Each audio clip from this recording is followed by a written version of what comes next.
वनुसल्ली अला हबीबिहिल करीम अम्मा बाद फ़ऊज़ु बिल्लाहि मिनश शैतानिर रजीम बिस्मिल्लाहिर रहमानिर रहीम इन औलियाउहु इल्लल मुत्तक़ून सदक़ल्लाहुल अलीयुल अज़ीम व सदक़ रसूलुहुन नबियुल अमीनुल मतीनुल करीम व नहनु अला ज़ालिका लमिनश शाहिदीन वश-शाकिरीन वल्हम्दुलिल्लाहि रब्बिल आलमीन। बारगाह रिसालत में दुरूद पाक का नजराना पेश करें। अल्लाहुम्मा सल्ली अला सय्यदिना व शफीइना मौलाना मुहम्मद व अला आलि सय्यदिना मौलाना मुहम्मद मुबारिक वसल्लिम सलातुम व सलामुन अलैका या रसूलल्लाह व सल्लिम अलैका या हबीबल्लाह। सरकारे गौसे आज़म नजरे करम खुदारा मेरा खाली कासा भर दो मैं फ़कीर हूँ तुम्हारा। मेरा खाली कासा भर दो मैं फ़कीर हूँ तुम्हारा। मेरे आका अलैहिस्सलातु व तस्लीम के प्यारे दीवानों, महफिल गौसे आज़म की है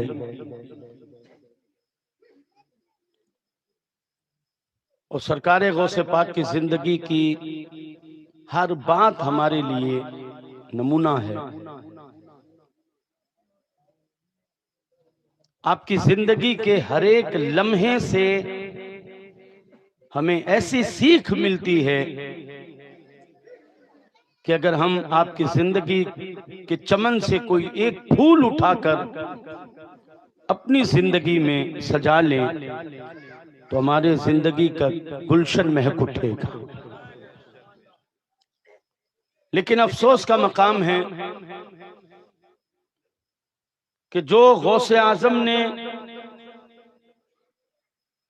जिन कामों को हमें करने के लिए कहा और जो पैगाम रब्बे कदीर था हम तक पहुंचाया, और जिस तरीके से हसीन और खूबसूरत जिंदगी जीकर हमें बताया कि बंदा किस तरीके से रब के करीब होता है और बंदे पर किस कदर अल्लाह की रहमतों की बरसात हो जाया, रब कैसे फजल फरमाया करता है एक बंदे पर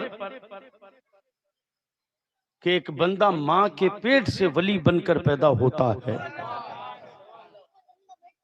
हम मुसलमान के घर में पैदा होकर भी पक्के मुसलमान न बन सके, सच्चे मुसलमान न बन सके, और जब रब करम करे तो कोई मां के पेट से विलायत का ताज पहन कर आया करता है। रसूल गिरामी वक़ार सल्लल्लाहु ताला अलैहि वसल्लम के प्यारे दीवानों, सबसे अहम चीज मैं आपको बताऊं कि चाहे वली हो, चाहे नबी हो, चाहे रसूल हो या जाते खुदा हो,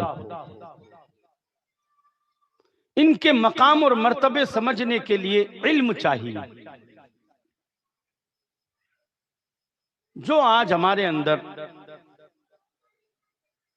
हमारी कोताहियों की बिना पर, हमारी सुस्ती की बिना पर हम हासिल न कर सके, और अब वही सुस्ती हम अपने बच्चों की तरफ कर रहे हैं कि हम अपने बच्चों को भी इल्म हासिल करने के लिए भेज नहीं रहे।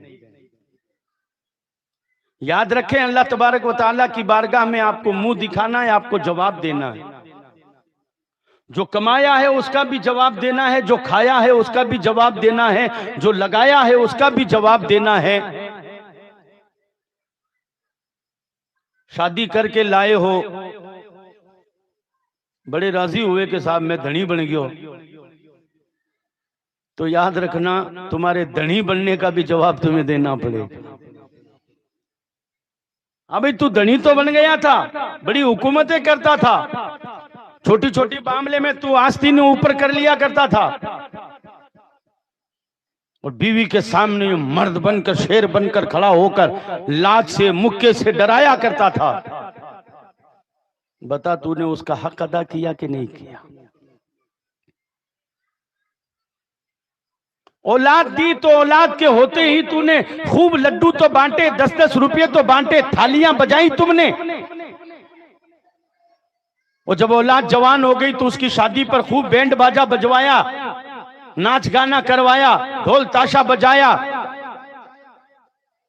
अल्लाह पूछेगा बता इस औलाद का हक अदा किया कि नहीं कि तूने? यार अब अदा किया ना।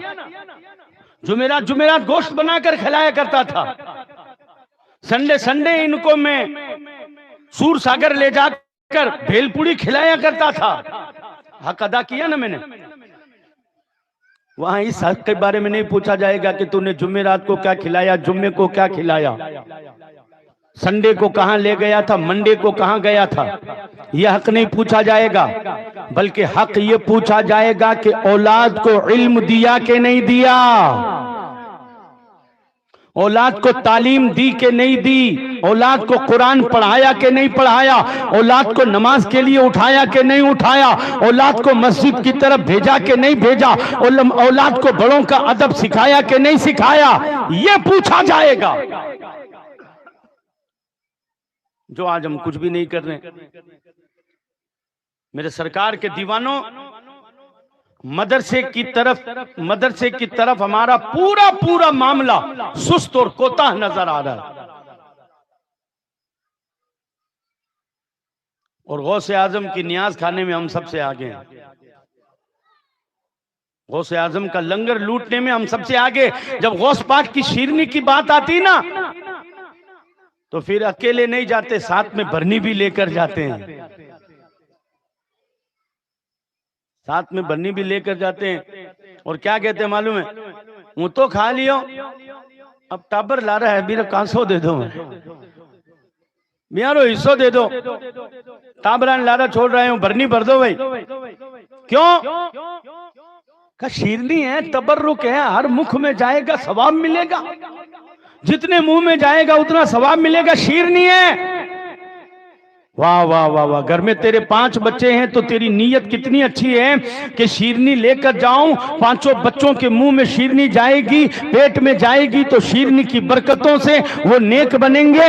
नादान जरा ये भी तो सोच लेता कि 5 बच्चों के सीने में अगर कुरान बस जाएगा, 5 बच्चे अगर सजदा करने वाले हो जाएंगे, 5 बच्चे अगर दीनदार हो जाएंगे, तो खुदा की कसम मेरी कब्र में उजाला यूं ही होता रहेगा। और अगर एक एक बच्चा कुरान पढ़कर बख्शता रहेगा, अल्लाह करम फरमाएगा, तो मेरी कब्र को अल्लाह इन 5 बच्चों की तिलावत के सदके में जन्नत का गहवारा बनाता दे। नारे तकबीर, नारे रिसालत, जश्ने गौसुल वरा। इन 5 बच्चों की तिलावत के सदके में अल्लाह मेरी कब्र को जन्नत का गहवारा बना देगा।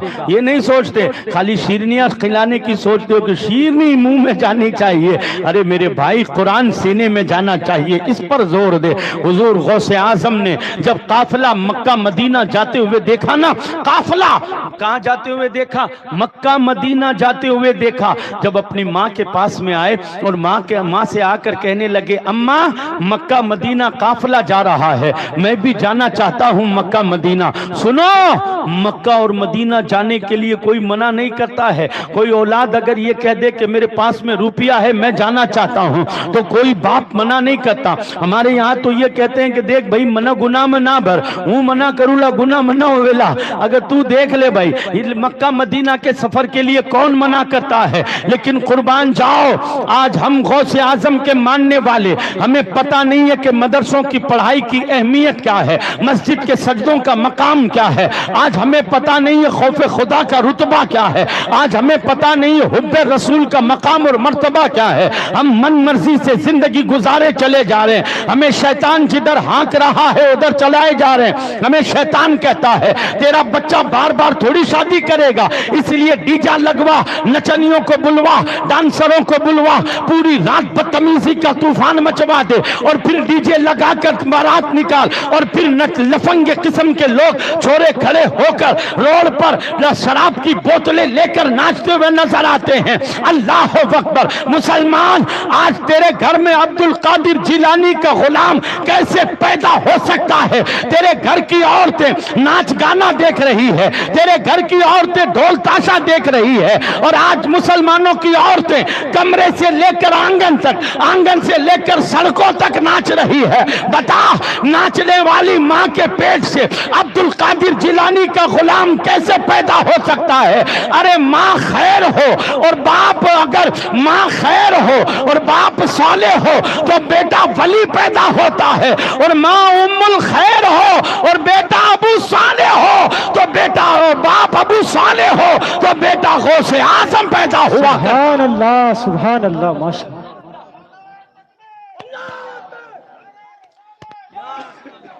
नाच गाना देखने वाली माए गौस पाक के गुलाम जनेगी? हाँ, नाच गाना देखने वाली माए, अगर आज हमारे घर की औरतें पर्दे का मकाम जान ले तो खुदा की कसम सगा भाई भी होगा ना तो बारात में जाने की जिद नहीं करेगी। ढोल ताशों की बारात के पीछे जाते हुए शर्म नहीं आती? वो बेगैरत किस्म के लोग नाचते कूदते जा रहे हैं और बहन बेटियों को भी साथ में लेकर जा रहे हैं। क्या मकसद है सजा दजा कर अपनी घर की औरतों को सड़कों पर ले जाने का? क्या तुम्हें पता नहीं है कि गोश्त जब खुला होता है तो चील और कव्वे देखा करते हैं, कुत्ते नोचने की कोशिश करते हैं।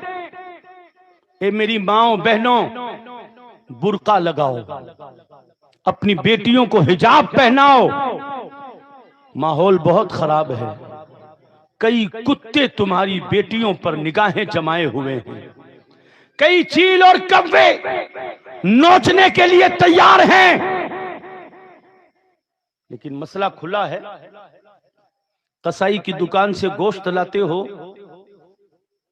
किसी थैली में लाते हो? बोलो क्यों? सफेद में क्यों नहीं लाते? अरे जिस थैली में माल दिखता हो उस थैली में क्यों नहीं लाते?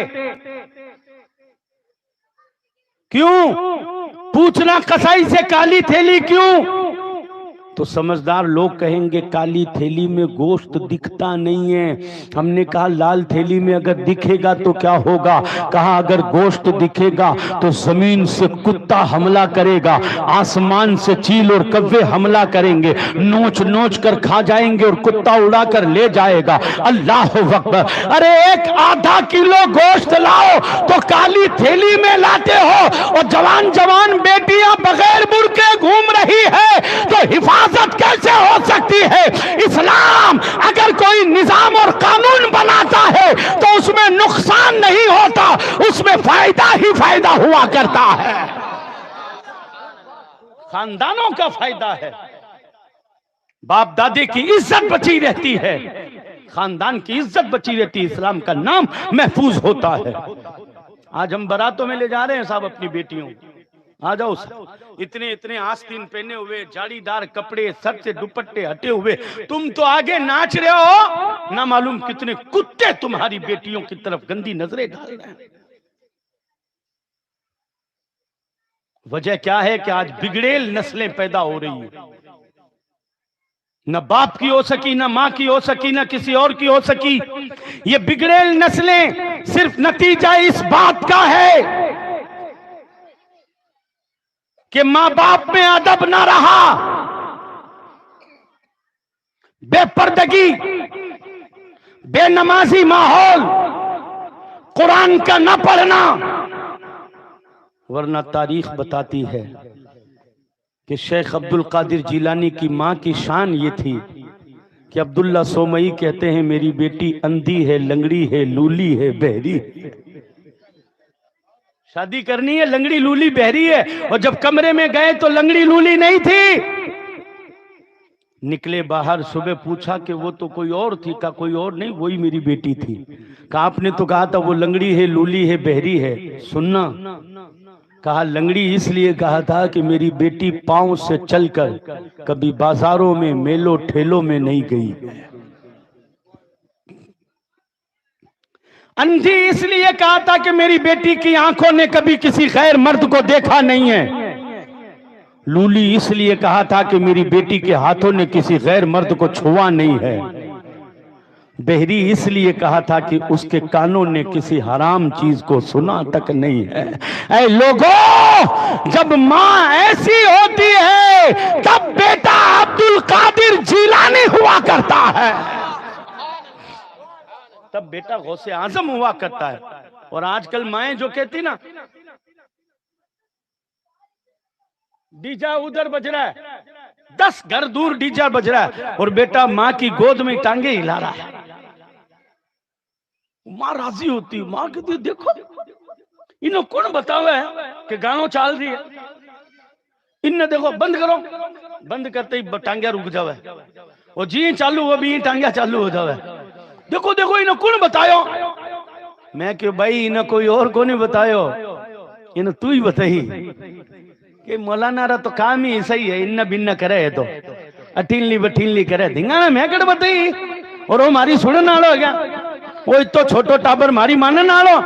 मैंने क्यों थारी मान्य है, क्यों तू जब 9 महीने इसे पेट में रखकर घूम रही थी ना तो कहीं ना कहीं डीजे पर तेरा भी पांव हिला था, जभी तो आज ये हिल रहा है। अरे कभी डीजे पर तेरा पांव और हाथ हिला था तब ये हिल रहा है, वरना अब्दुल कादिर जिलानी की माँ कुरान की तिलावत करती थी तो खुदा की कसम ये 15 सिपारों के हाफिज कुरान बनकर आए थे। घर का एनवायरनमेंट और घर का माहौल हसीन और खूबसूरत रखो, पढ़ाओ लिखाओ अपने बच्चों को। सरकार गौसे आजम ने कहा माँ काफिला जा रहा मक्का मदीना, मैं मक्का मदीना जाना चाहता हूँ। सुनना माँ ने क्या कहा। आज हमारे यहाँ तो मौलाना सलीम साहब कहते दे तू काल क्यों को नहीं आ रहे, काल क्यों को नहीं आयो, मारा मामा री शादी मंडोड़ी है, 6 दिन बाद शादी है, नन्नाने जा रही हूँ। लो इधर मामे की शादी मंडी, चाचे के घर में शादी मंडी, मदरसा कुर्बान, मदरसा कुर्बान। क्यों? क्योंकि लुगाया ने छुछकड़ो पहले ही चढ़ जावे बिया रो, हाल बिया दूर है पहले ही राजी होने लाग जावे, तैयारी यार पहले ही अलमारिया में सु कपड़ा निकाल यार अटेचा पहले ही तैयार हो जावे। तो बच्चा यही जानेगा क्या मैं तो जाना है, वो 4 दिन पहले से छुट्टी मारना शुरू कर देगा। बिगाड़ हमरे और कसूर किसका? मौलाना साहब का ना 6 महीना हो गया तो ना जाते ना क्या सीखे हैं। अरे भाई भेजते तुम नहीं बराबर, कसूर मौलाना साहब का, अड़ो दड़ो मुल्ला जी पर आप लो, अपनी तरफ तो कुछ देखो ही मत, सारा शिकवा और शिकायत मौलाना साहब की तरफ। वो थोड़ी सी कमी रह जाए ना बेचारा मौलाना अगर कोई टोक दे, डांट दे, फटकार दे, आजकल तो मौलाना डर रहे हैं, पहले तो टाबर डरते थे मौलाना साहब से, आज मौलाना डरे। क्यों? कि थोड़ा सा मार देगा ना मौलाना, इतने में नानी दादी माँ झांसी की रानी बनकर आएगी मदरसे में। क्यों? 30 रुपया किलो आटो खलाऊं, थारा मारे न होनी खलाऊं, थारा कुट न होनी खलाऊं, पढ़ो तो पढ़ा नहीं तो रहने दे, घनी मदरसा है, ये धमकियां दी जाती। वरना कल ये कहा जाता था ऐ शेख अब्दुल कादिर जिलानी, ये बच्चा आपके कदमों में डालकर जा रही हूँ, भूखा रखो तो आपकी मर्जी, प्यासा रखो तो आपकी मर्जी, खिलाओ तो आपकी मर्जी, पिलाओ तो आपकी मर्जी, पत्थर छोड़कर जा रही हूँ। इंशाअल्लाह मुझे उम्मीद है कि आपकी नजर इसे एक कीमती हीरा बना देगी, आपकी सोहबत इसे बना देगी। खैर मैं अपनी बात खत्म करता हूँ, खाली समझिए आप इन बातों से कि मदरसा कितना इम्पोर्टेंट है, पढ़ाई कितनी इम्पोर्टेंट है, तालीम कितनी इम्पोर्टेंट है। हुजूर गौसे आजम ने जब माँ से कहा मक्का मदीना जाना चाहता हूँ तो माँ ने कहा नहीं। कहा क्यों? कहा अभी पढ़ने का वक्त है, पढ़ लिख कर कामयाबी हासिल करो, फिर जिंदगी भर अल्लाह के दर की हाजिरी देते रहना, मुस्तफ़ा के दर पे जाते रहना, पहले तालीम हासिल करो, समझो तो सही मकामे मक्का क्या है, शाने मदीना क्या है। पढ़ लिख कर समझोगे तो जमीन पर कदम रखोगे तो खुदा की कसम लुत्फ का आलम ही अलग होगा। मज़े का आलम ही अलग होगा। अल्लाह पाक हमें और आपको हुजूर की मोहब्बत में ज़िंदगी, हुजूर की ग़ुलामी में मौत नसीब फरमाए। अस्तग़फिरुल्लाह रब्बी मिन कुल्लि ज़ंबिन व अतूबु इलैह व मा अलैना इल्लल बलागुल मुबीन। अस्सलामु अलैकुम।